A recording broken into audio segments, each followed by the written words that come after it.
Hi, and welcome to the Badass Breastfeeding Podcast, co-hosted by Abby Fearing, the Badass Breastfeeder, and Dianne Cassidy, IBCLC. Today's episode is brought to you by Spandice, ice and heat therapy, compression, and support for all your postpartum recovery and breastfeeding needs. Heat is perfect for breast ailments, such as engorgement and mastitis. Why not have it in a comfortable design you can move around with? Check out the Spandice Postpartum Recovery Wrap at spandice.com/badass. That's SPAND-ICE.com/badass. And use promo code BADASS at checkout for 20% off your order plus free shipping. Find the URL in the description. Hey, welcome to the Badass Breastfeeding Podcast. This is Dianne, the lactation consultant, IBCLC. And I'm Abby, the Badass Breastfeeder. And we are going to talk about preemie nursing today. Or preemies, or premature babies in nursing, or however you want to call it. Yep, premature preemies. NICU often involves the NICU. This might not be something that like everybody can relate to, but it's such a we got a really great email about it. And there's so many good points in this email that we're like, all right, we have to talk about it because this happens every single day. And yeah, it does. I mean, there's like a lot of preemies out there. And even just like the way that people who are in the NICU or have premature babies work through breastfeeding problems can really change the way you think about breastfeeding in general. I mean, just the change in, understanding how to work through these problems really can help anybody. Yeah. So we are going to talk a little bit about that. And I can't wait to like really delve into it because I think people can relate a little bit more than they realize, because you think preemie and you think, oh my gosh, teeny tiny 27 weeks, 28 weeks or something like that. But I mean, 33 weeks, 34 weeks, like all of that. Yeah. I mean, anything before 38 is considered preemie, right? Anything before 37. I think 36 and 37 are late preterm. And then before that, they're considered preemie. But even at like 35 weeks, they usually go home with you. 34, 35 weeks. They'll go home with you. As long as everything's okay. Mm-hmm. All right. Well, we got an email from Diana, it's a pretty long email, and she goes into all of these details, which is wonderful. And it's pretty intense experience. But we're going to read it, and then we're going to talk about it. Yeah. So here we go. She says, "Good morning. I am a mom of 2 and first-time breastfeeder. My son is now 7, and we tried unsuccessfully to nurse him for a few weeks way back when. My daughter is about to turn 5 months old, and I'm happy to report we have been nursing exclusively for 4 months. I haven't listened to all the episodes on the podcast yet, so I'm just going by some of the titles and the info that describes the episode. But since you gals do mention to send your topics to cover, I figured I'd send this one over. My birth story is almost the same with both of my babies. I developed preeclampsia. Is that how you say that? Preeclampsia, yep. Preeclampsia. I've always seen it written and never really say it. I developed preeclampsia at 36 weeks gestation with my son and had to be induced right away. He also had a mass above his tummy that was recognized in utero. I was given Pitocin, magnesium, and IV to get my labor going and to lower my blood pressure. I just heard the podcast on birth trauma, and I feel you, Abby. I was high as a kite and kept asking, how is this affecting my baby? To which I don't remember the response. I also got an epidural as soon as I felt a cramp. After 13 hours, I was only dilated 1 centimeter. And was told I needed to have a C-section. I remember thinking to myself, stay awake, stay awake, stay awake, while my son was delivered. He came in at just shy of 5 pounds. He was 4 pounds, 15 ounces. I got to have him on my chest for a short time in the OR, and then he was taken away to the NICU to be assessed. I didn't see him the next day at all.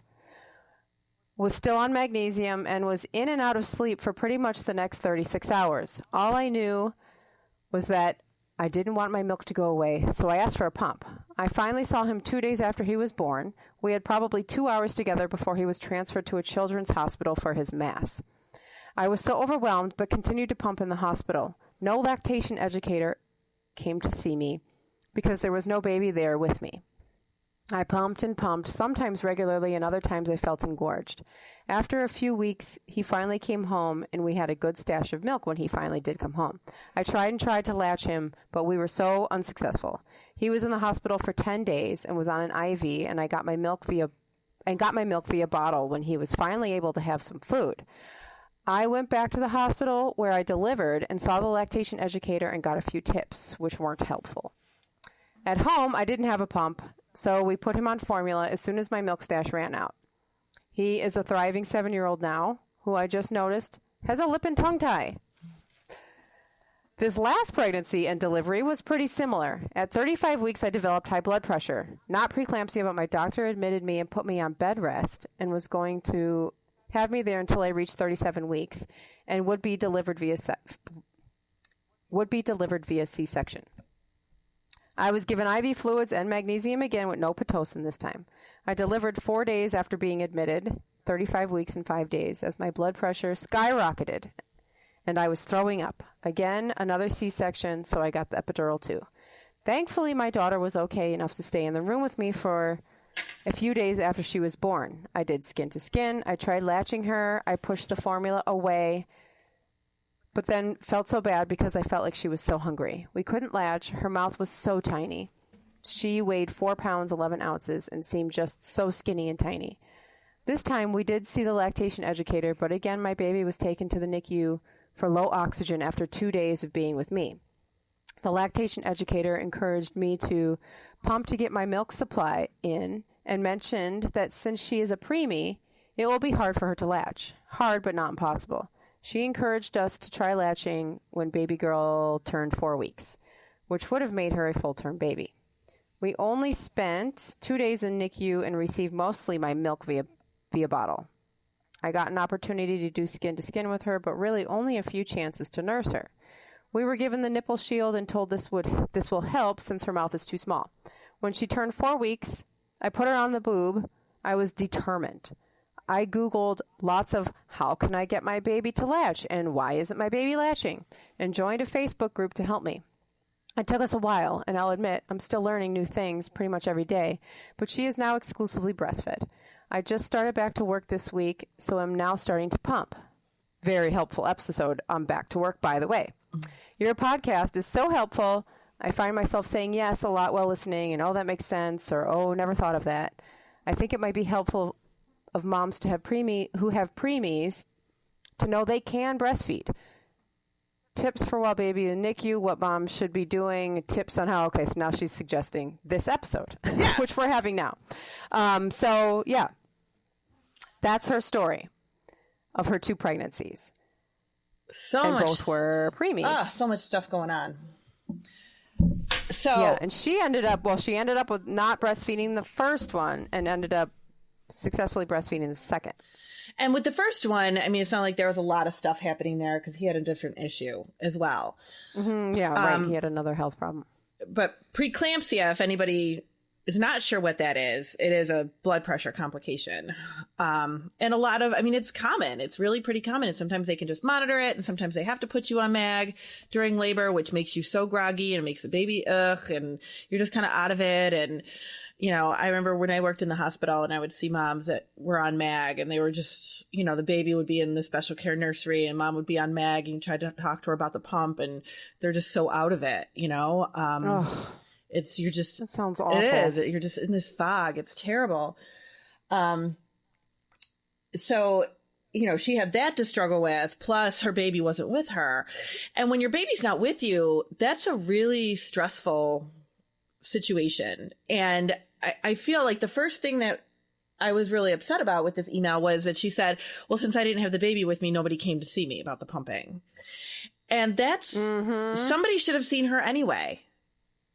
You know, what does it matter if shouldn't you be there extra if there's no baby? Like, that's somebody who's going to need extra help if she's separated from her baby. You would think, right? Yeah. You'd think. Yeah. We would go in if moms and babies were separated right away like that. We would go in, make sure they had a pump, make sure they knew what they were doing, how frequently they should be pumping, what to expect with that. Like, there's a lot of education that goes with that and a lot of support that needs to be offered up to these mothers. And I mean, maybe I don't know, like, what that why she didn't see anybody, but that's really not okay. And no, anybody out there is ever afraid of having or you know, not even with a preemie thing, you should just be seen. I've talked to 2 mothers this week alone that said that they weren't seen in the hospital. So it's like, you should be seen. I know. Somebody should see you with the baby on the breast, or somebody should see you post. Somebody should be there to at least ask you if you have any questions. That's really important. Yeah, I mean, the doctors come in every 2 frickin' seconds to check the baby. Wait, you get them to sleep, they wake them up. They're constantly in there. I mean, I remember a guy coming in, and I was like, you know, a guy was just in here literally 2 minutes ago, and he's like, well, I have to check him anyway. All right, whatever. Really? Yeah. Okay. Thanks for waking him up again. I know. You know, but then there's no one else. There was no lactation person came into my room every 2 seconds to ask me if things were going okay, and they weren't. They were just like, "Oh yeah, it's formula, it's fine. Oh no, it's fine. That's fine. That'll work. That'll help your milk will come in. No big deal. It'll be fine." But that's not true. And I give her so much. I mean, she pumped and you know, did as much as she could, and for having zero guidance under that kind of situation. And she's recovering from major surgery. So, I mean, yes, that is really amazing that she was able to even, you know, get a stash going so that her son could have some breast milk while he was healing and everything too. But, you know, and I don't know the backstory of like really what went on with his health issues, but when she said, you know, that she was only able to attempt a breastfeeding a couple of times while he was in the NICU, like why was that? I know, why? And why? I can't even remember if it was the first or the second baby, but why did she not see the baby the whole day? I know it. The whole day she couldn't see her baby? I'm not even talking about, oh, it's too little to breastfeed, we're not there yet. Fine. She can't even see her baby? Yeah, that was the first baby. That's insane. I know it. So, I mean, maybe there was stuff going on there that she didn't add in, but or maybe she doesn't remember like the reasoning. But I have seen that happen though, where moms will go several out, you know, a good 12 to 24 hours before they see their baby for whatever reason. And it's how are you supposed to get things going that way? You just had a baby. The whole reason you're there is to have a baby. Like, I mean, everybody was going to want to see their baby. Yeah. I don't care if you have to push me bleeding down to the NICU to see him in a box. Right. Like, that's where we're going. Right. Get over here. Exactly. Push me. Get over here and push. Over there. And now the next baby was 35 weeks, and she said, you know, super tiny, feeding a little bit. So at least it sounds like she got some better guidance with this baby. And she said the lactation person was there. Lactation was there, but told her I'm not clear if they told her to wait to breastfeed the baby until the baby was 4 weeks old, or to just keep breastfeeding, but that the baby will do better once she's 4 weeks old and at full term. Yeah, it's so she encouraged us to try latching when baby girl turned 4 weeks old.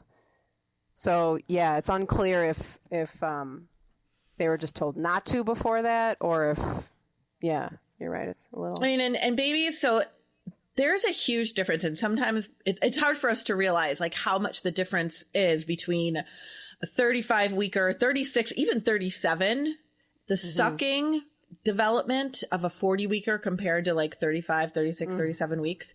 There's a huge difference there. So they can still nurse. Absolutely. And I've had some babies still do really well, but they might tire out very quickly. They might, you know, not be able to transfer as much as they need to right away. Nipple shields can be really helpful with babies that are super early or that are young like that, because it just gives them, they don't have to work as hard. You know, it really does actually help them to transfer more milk when they have a nipple shield and they're at that age where they don't have a good sucking skill. But I wouldn't say don't put her to the breast. I mean, right. I mean, it's a good idea to try, because then at least they're there. Practicing. Yeah. I mean, they're like, and that's stimulating for your milk supply. So that would be, you know, and I've definitely told moms of early babies, like at 40 weeks, it's going to be like flipping a switch. You know, it's going to be so much easier. But until then, we still, you know, need to make sure the baby's getting what they need. But that putting them to the breast is so important. just for that skin to skin time and that nurturing time and, you know, your milk supply and all of that stuff. You know, and that's where they want to be. I mean, that's going to be, you know, a really stimulating place for them to be, even if they're not successful right away. Right. So NICUs and like special care nurseries and stuff can be really hard because, I mean, the hospitals have a different agenda. And they, you know, they're monitoring everything that's going on. And when they set you free to go home, you're kind of like, all right, the baby isn't being monitored anymore. And that's what we've been used to now for days and days and days, that this baby's being monitored. What if, you know, they're not getting as much? What if something happens? I don't have these things beeping. I don't know how much the baby's getting because the baby was getting, you know, set amounts every time they ate because that's what the NICU did. It can be really, really such a huge shift when you bring that baby home and you don't have that monitoring anymore. Mm-hmm. And moms really go for it because they are like, okay, the baby needs this much milk. The baby needs this much. You have to make sure the baby's getting this much. And they will make sure the babies have that much milk, more than you would normally give them. But it's the hospital. They want them to be fed like that. So then you go home and the moms are like, oh my gosh, I don't know if they're getting what they need anymore. Because now I'm just trusting my body.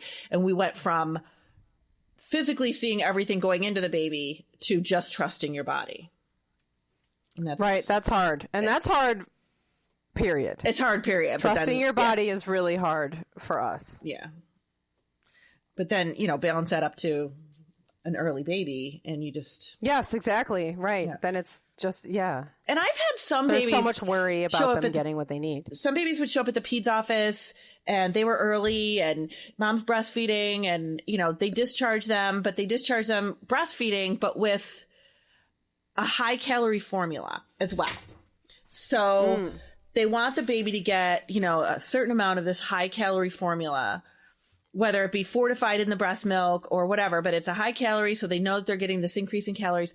They send them home like that. And then they're like, all right. And I said, well, how long do they tell you to do that for? Oh, just indefinitely.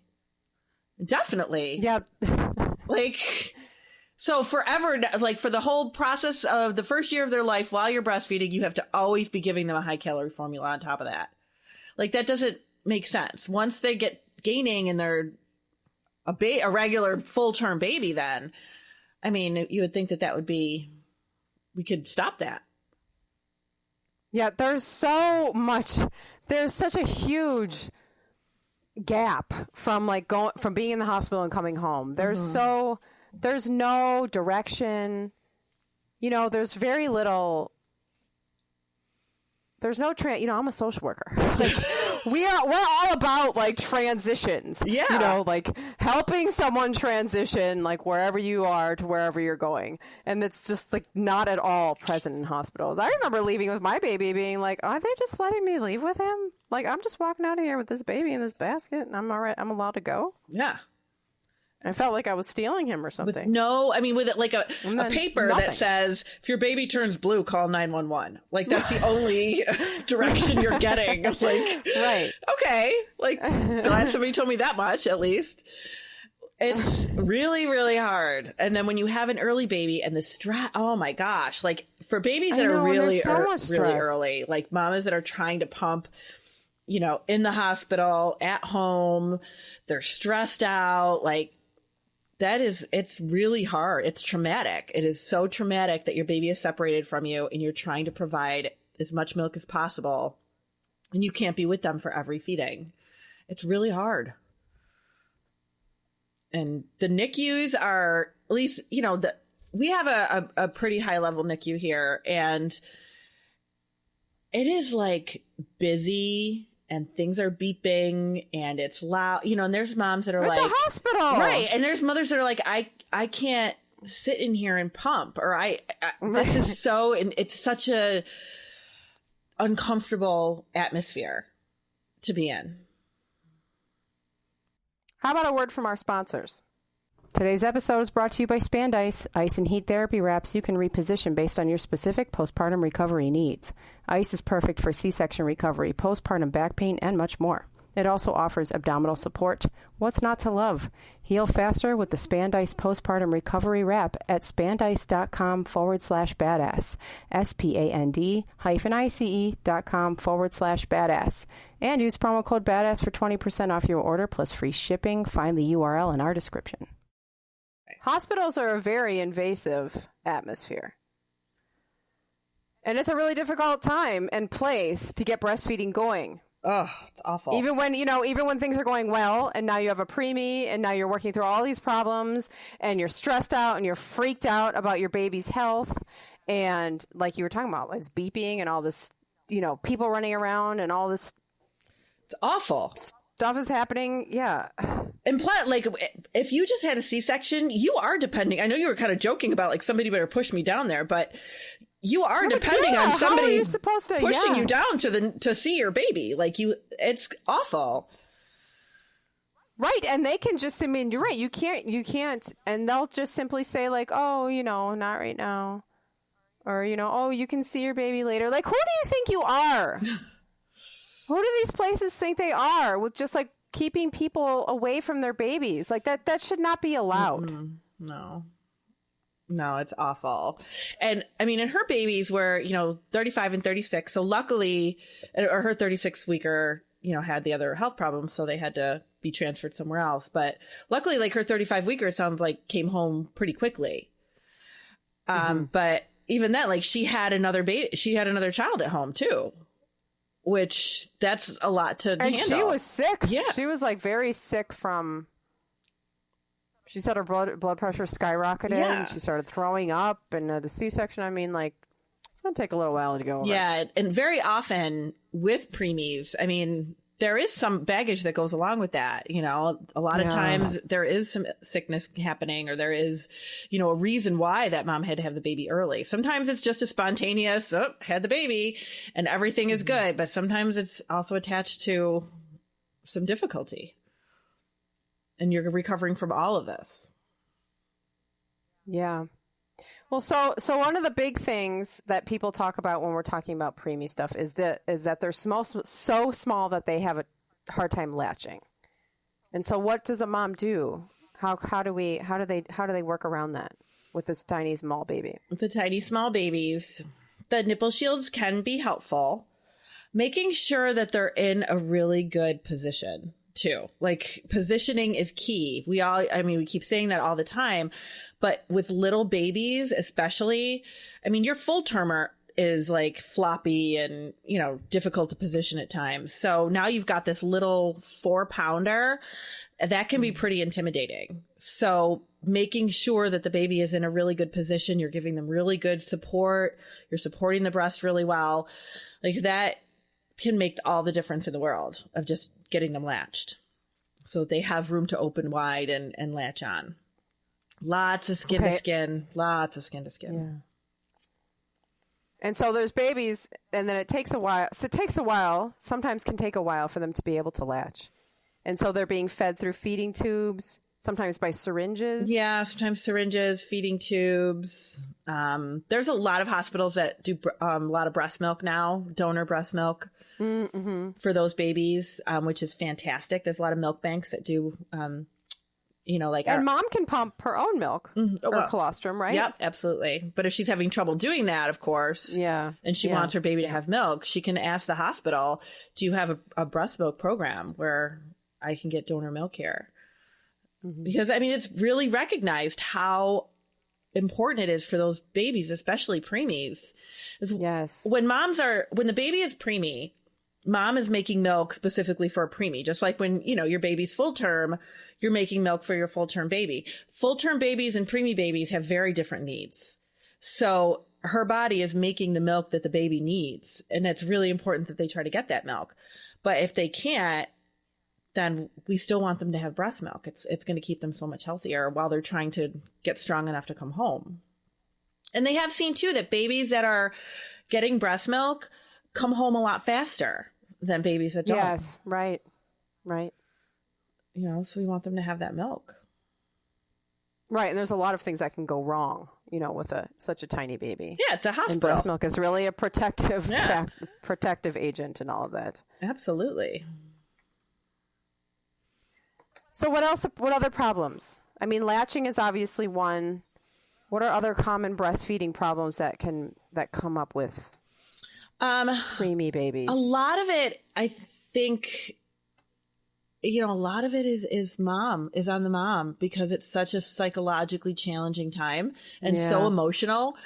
And sometimes they don't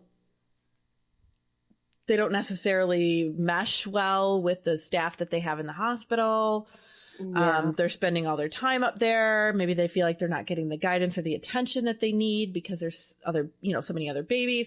There's been plenty of times where I've said, just get out of there. Once you're out of there, we'll fix it. I was going to say, because you and I were in Cleveland together this weekend, and there was a mom who was talking about her preemie baby, and she was like, the thing that helped us the most was to get out, was to just get out of the hospital. Yeah. And things went so much smoother when she could finally go home. Yeah. Because then you're like, and we've, talked in the beginning about how it can be a little nerve wracking, because then you don't have all the bells and whistles going off. But at the same time, you're able to actually start bonding with your baby and start doing things as a family the way you were meant to do when you should have. Yeah. I mean, a lot of that emotional stuff, I mean, it's still there, but now you're in your home. Mm-hmm. Your baby's obviously gotten like the clearance to leave. So there's some relief there that they're healthy and they're coming home, and you can just be at home, just working on that. Yeah. Just focusing on that. And they will nurse. And, there's lots of times where moms are concerned with, oh my gosh, the baby had a bottle. What's going to happen? Blah, blah, blah. Babies in the NICU, they breastfeed all the time, and they get a lot of bottles. They got to make sure those babies are fed. If, the majority of them will get bottles or pacifiers. Because they need that soothing. And then they go home with mom and they breastfeed fine. A lot of them, they make that transition. So it is possible. Just because they are getting bottles or pacifiers, or you're not able to spend as much time with them as you would if you were home, doesn't mean that they're not going to transition with you. You can still breastfeed them. Just like this mama said, like, you can still come home. She came home with the baby on bottles and everything else and not really latching well. And she went from that to exclusively breastfeeding her baby, and it's fantastic. Yeah, and I think, that's one of the things is that people think, like, well, I don't know if I can work through these problems. My baby's not really taking to breastfeeding. We had all these problems. We can't really, we couldn't work through them. But your baby wants nothing more than to breastfeed. Mm-hmm. That's what they want. That's all they know. That's all they want is to breastfeed. So, some people think, oh God, I don't know if we can really work this out. You can. Your baby wants to. Your baby wants to just as much as you do. Mm-hmm. Yeah. And you'll do it. A lot of it really just need the support. You really do. You need a lot of support. Right. And get a lactation consultant coming over to your house. Yeah. You can call any lactation for a home visit, any lactation consultant for a home visit. Or, there's local groups that you can go to where there's lactation consultants, and then there's other moms. And I guarantee you'll run into another mom who's had a premature baby, because they're everywhere. Yeah. Yeah. And it really, I have a mom that I was with a couple weeks ago, and also came to my group and stuff. And it was her second baby, and they were both preemies. And she was like, yep, once they hit 5 pounds, they want out. Both of them were early. She struggled, but doing really, really great, but still just had that mindset of, should I be feeding him more? Should there be more here? Should he be? Because you get that in the hospital where they're feeding them constantly, and they're really instilling in you, okay, your baby needs more. And the baby doesn't really get to trust their own feeding cues at that point, so it's like you're kind of starting from scratch once you get home. Huh. Yeah. Yeah, it's hard. Well, but these probably, there's a lot of people who think that it's too hard to get through. And it is hard, but, with the right support, like with anything that we talk about here, with help, you can get through it. But you're going to need help. Mm-hmm. You are going to need some help. You are going to need help for sure. Even if it's just really, really great support system. And demand it. Demand it. You need tell the hospital what you want. If you're kind of butting heads with people, then feel free to let the mama bear out. Mm-hmm. That's fine. These people are working for you, and they get all wrapped up in their policies and their procedures and all of this stuff, but they are working for you. That is your baby. And, you are the one who's in charge. Yeah. And I mean, they take amazing care of the babies in the NICUs you got to be a special kind to be able to work with sick babies, because that would be really, really difficult, I think. And their focus is the baby. And sometimes they're not thinking about where you're coming from either. Mm-hmm. So it's just a really emotional time, really, really emotional place. Yeah. But this mama did great. All of our, and all of the love to the moms, to the preemie moms. Yeah, absolutely. Absolutely. But that is our story on preemies. So, I hope, if anything, I hope some people out there are getting a little bit of information that they could use or share with somebody else that they might know that's, had a preemie, or going through it right now. Give them a little support. Yeah. Well, that's it. And next week. That's it. And milk sharing. Hey, great, little segue from NICUs I know. Stuff. I was thinking about that while you were talking about the milk banks and stuff. I was like, yep, next week. Yeah, so we're going to milk sharing. Yeah, milk sharing. And then if you could leave us a review on iTunes. I think iTunes is the only place you can leave reviews right now. I don't know about Spotify. I don't know if Spotify can leave a review. I don't know. I'll look into it. But if you have the ability to leave us a review, we would really appreciate it. It helps us out with the ranking or something. Yeah, that would be awesome. I can't tell you exactly what, but it helps us. So thanks. And for those of you that have already left us a review, thank you so much for the love, too. Yes, thank you. And bye.